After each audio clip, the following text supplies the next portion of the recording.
सर्वदलीय नेता पर एक चीज छूट गया, जिसने हमको 100 करोड़ का हम पर नोटिस भेजा है।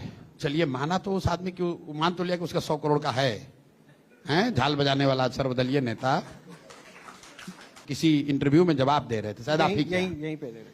आपने ध्यान नहीं दिया होगा, अपने सारे उत्तर को उन्होंने हिंदी में नहीं अंग्रेजी में दिया है। आज गजब अंग्रेजी बोल रहे थे। अंग्रेजी में उन्होंने आपको क्या बोला कि I am now making the strategy how to give the answer, ताकि पब्लिक को यह लग जाए कि भाई अशोक चौधरी तो आंसर तो दे दिए, और पब्लिक को समझ भी ना आए कि क्या देता। अंग्रेजी में बोला है 5 मिनट। आप बताइए, आप हिंदी में सवाल पूछ रहे हैं। अच्छा, तो ये रहस्य ये है। और क्या आपको क्या लगता है वैसे बेवकूफ है?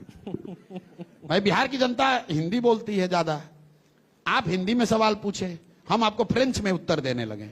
इसका मतलब क्या है कि हम उत्तर दे भी दें और किसी को समझ में भी ना आए।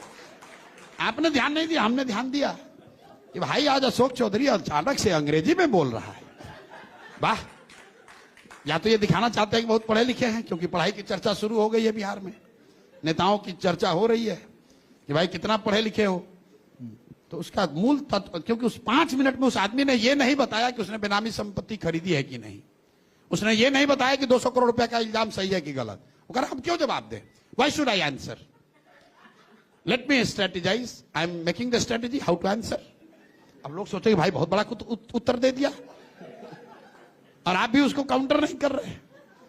आप भी उसका कोई कह रहा है कि मैं रणनीति बना रहा हूं, प्रशांत जी कोई कह रहा है मैं रणनीति बना रहा हूं, ठीक बात, तो मैं तो उस पर विश्वास करूंगा ना। कर लीजिए, वो हिंदी में बोलना चाहिए था ना। ठीक है, उनको लगा अंग्रेजी में काहे बोल रहे थे? सरल भाषा में बता रहे, आपने ही तो कहा ना शिक्षा पे विकास की बात हो रही। हम अंग्रेजी में काहे ये बोल रहे थे कि I am making the strategy. तो आपको पता था अशोक चौधरी साहब अंग्रेजी बोलते हैं? आई विल चूज, मैंने पूरा सुना, तो I will choose the time. तो अच्छा तो है ना सर, आप कह रहे थे कि पढ़े लिखे लोग हैं। देखिए वो 100 करोड़ का बेचारे भेजे हैं, तो मैं उन पर एक और खुलासा 2-3 दिन में कर देता हूं, ताकि 100 करोड़ का और भेज दो। अशोक चौधरी जी हिंदी में सुन लीजिए, अब आप पर नई किस्त आप पर जारी करने जा रहे हैं, जो और 1-2 को वकील रख लो, 1-2 को और भेज दो। आज ही बता दीजिए। अभी यहाँ नहीं बताएंगे। अच्छा। तो बजाता पेपर डॉक्यूमेंट साथ बोलते हैं, ऐसे थोड़ी बोलते हैं। तो इंतजार करें। ये 100 करोड़ से हमको डराने की कोशिश कर रहे हो। ऐसा एक नेता है भाजपा का, बोला कि इनको जेल भेजवा के दम लेंगे। उन्हें तुम 7 जन्म लोगे तो हमको जेल नहीं भेजवा सकते हो। हम लोग कोई चोरी करने वाले लोग हैं, बिहार के लिए लड़ रहे हैं, इस धरती के लिए लड़ रहे हैं, अपना जीवन अहंकार है या खपा रहे हैं। आत्मविश्वास है? अहंकार नहीं है, जिम्मेवारी है। जब हम चलते हैं तो लोग कहते हैं भैया आप पर बहुत भरोसा है, धोखा मत कीजिएगा, पीछे मत हटिएगा भैया, कुछ हो जाए पीछे मत हटिएगा। लोग बताते हैं इसलिए खड़े। यही